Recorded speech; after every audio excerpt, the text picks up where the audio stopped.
Okay, let's try and talk about the facts, not get too deep into conspiracies, or at least the facts that the government have given us. Okay, I'm not talking about anything that David Icke has been saying or Alex Jones or whoever. I mean, we've all got our own ideas whether it's some world order, new world order, or going to be a forced vaccination or microchips or whatever. Forget about all that stuff for now. Let's think about what's really going on, or at least what we've been told what's really going on by the people who are supposed to be the trustworthy people, the World Health Organization and the government. What are they telling us? Now, they're filling us with this brainwashing propaganda that makes us believe that this virus is the deadliest thing since the Great Plague of 1665. Bodies are going to be dropping down all over the place. It's going to be like a zombie apocalypse. Okay? The hospitals are empty. The Nightingale hospitals are empty.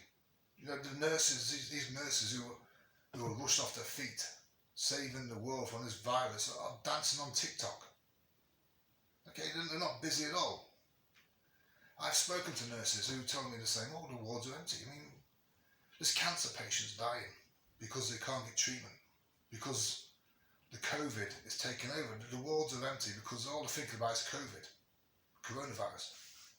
Now, this virus, which is being brainwashed into us like as if it's a new virus, it's only just been on the scene, and some are saying it's man-made from China and it's a deadly plague or whatever.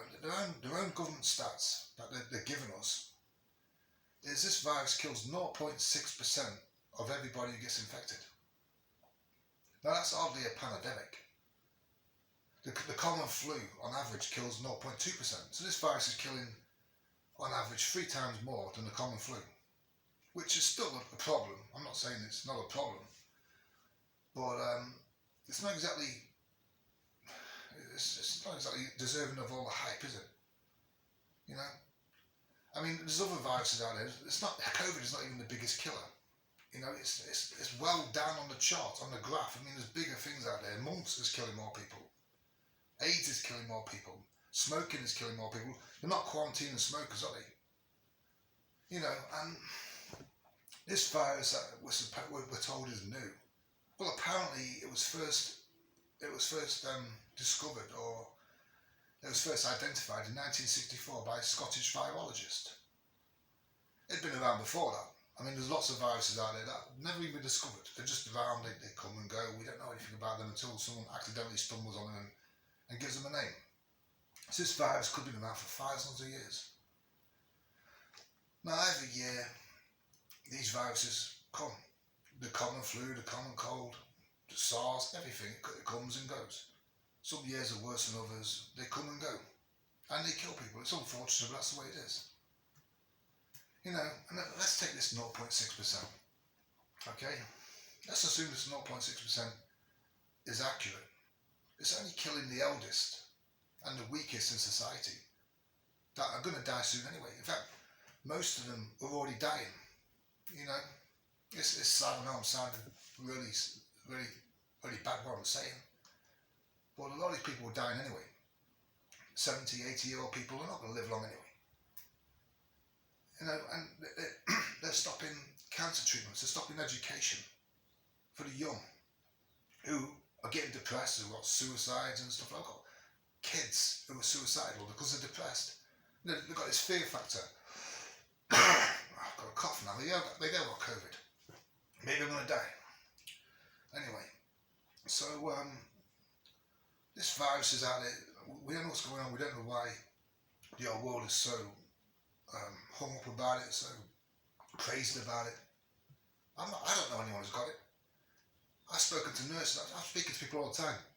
Do you know anyone who's had the coronavirus? No, I don't know anyone who's had the coronavirus. No one seems to be having it. I'm not sure it doesn't. I'm not saying it doesn't exist. But I mean that's the real side of things. I mean, the government have already admitted that they've been fiddling the stats. You know, where they have to take 5,000 off the figure, off the data, because the way they work the data out is if somebody has coronavirus and recovers, if they die within, now it's within 28 days. Before that, it was if they die, they can get run over by a bus. It doesn't matter. It's coronavirus because they had it.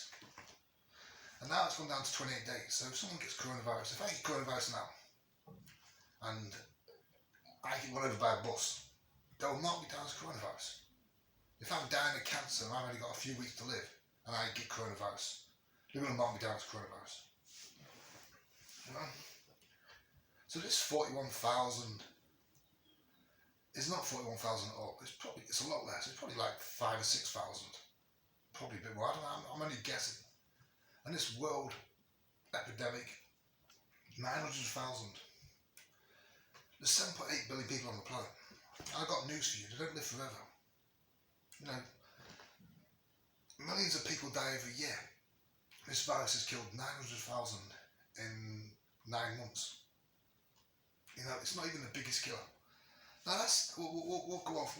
We'll change subject a little bit and go on to what's probably going to happen. Again, without being too New World Order, end of the world kind of thing. What is realistically going to happen? Now we've seen the jobs losing astronomical. And the figures of people are losing jobs, thousands a week. You know, millions have lost their jobs in the UK. Worldwide, it's even worse. People are starving to death. Kids are starving to death. And for what? Babies are starving to death. For what? For a virus that kills 0.6% of the oldest population. They're going to die soon anyway. So babies are going to starve to death, who have a future. Kids are not given an education. Now, I mean, we've got the furlough system in the UK. In other countries, they haven't got anything. In some poor countries, they've got nothing. They're literally starving to death. In the UK, we've got the furlough system. We've got the benefit system. What's going to happen in the future? The debt that's piling up. I mean, they're talking about 100 billion pounds. It's going to cost just for the testing alone. You know, the entire economy. I mean, UK GDP is around 2 trillion a year. Okay. I mean, the cost of running the country is around 700 billion. The NHS alone is around 120 billion. I mean, the tax revenue for next year isn't going to be very high. I mean, say, I don't know, the cost of running the country is 700 billion. Say the country gets 500 billion in tax and 200 billion in, I don't know, overseas investment or whatever. Very few people are going to have jobs. The people who do have jobs or still employed are on a furlough, so they're going to be 20% less. They're going to be paying 20% less tax, if any. A lot of people can lose their jobs. The tax revenue is going to be a lot less than it's ever been before. It's going to be record-breaking. The debt is going to be record-breaking. I can't even put figures in my head. I can't even imagine what it's going to be. It could be twice as much as our GDP. And our GDP could even be half as much. You know, we could be in some trouble. And how's this debt going to be paid? Now, everyone's happy now, walking around, wearing the masks, and like it doesn't really matter. What happens when their furlough ends? What happens when their employers can't make money anymore, can't pay their wages? What's going to happen? Let's be realistic about it. What's going to happen? You know, taxes are going to rise. They've got to rise because they've got to pay the debt. Wages have got to come down because employers aren't going to be able to afford it. So there's going to be less taxes that way, which means taxes have got to rise to make up the shortfall. They're not going to be able to run the country. The government is going to have to sell off its assets, and it hasn't got many assets anymore. It's sold its Rolls Royce, it's sold its rail track, it's sold its British Airways, it's sold its BT, it's sold everything. The only thing it has really anymore is probably the NHS and the police force or something. You know, there's very few. The education system. I mean, the government is not going to be able to run. It's not going to be able to function on the tax it's going to get next year. So what's going to happen? People are going to struggle. I mean, I don't want to get too. I don't want to start predicting everything, but people are going to be worse off than they've been before. We could even have famines. There's no exaggeration. We could literally have real famines in the UK. I'm not talking about drug addicts who are on the streets because they don't pay the rent and cause a lot of trouble. I'm talking about real homeless famine. There are people who don't choose that life.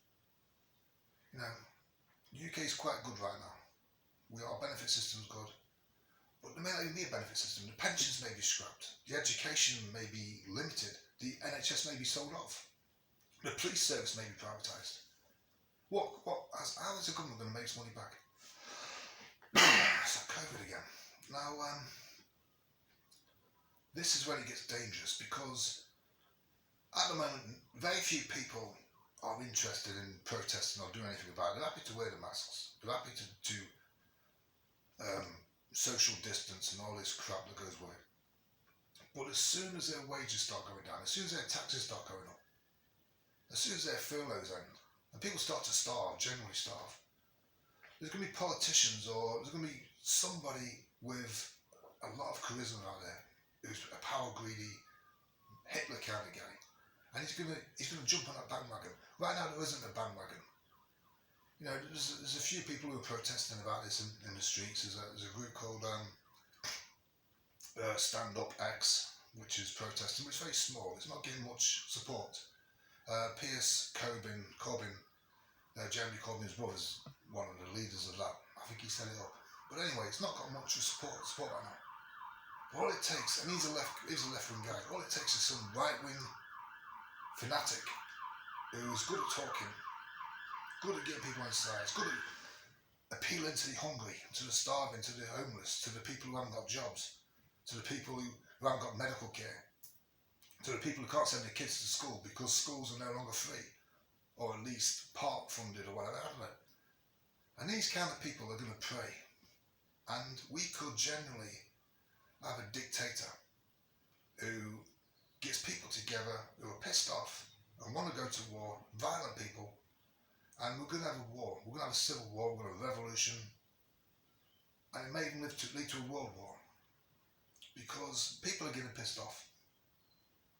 And as soon as everything ends, all the money, everything comes crashing down, the economy, we're going to have some real damage. And I'm not going to predict what, but it could genuinely be another world war. Another psychopath Hitler. And it's all because, not because of COVID, nothing's because of COVID. The lockdown isn't because of COVID.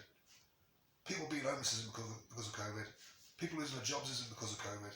Nothing is to do with COVID. It's to do with the government, who for whatever reason are using COVID to just control us and shut us down.